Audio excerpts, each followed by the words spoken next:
Good morning and thank you for joining us. Our morning outlook will focus on the dollar-yen, recent developments, and its potential impact on the markets. Let's hear from Greg in our trading room.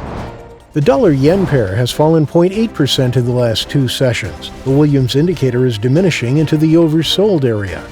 Bitcoin has gained 5.6% in the last three sessions. The highs-lows indicator has transitioned into the positive area. The price of gold has gained 2% in the last session. The CCI shifted into positive territory.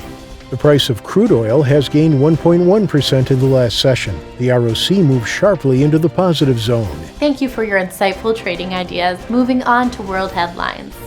Berkshire Hathaway added Barrick Gold Corp to its portfolio, sending shares of the world's second-largest miner surging, while in the past, Buffett cautioned against investing in the metal.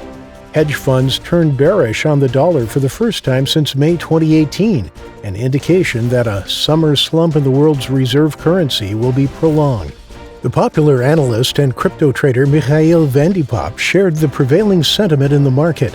In a new video analysis, he claims that Ethereum will reach $700. Thank you. Now let's hear today's most important economic events.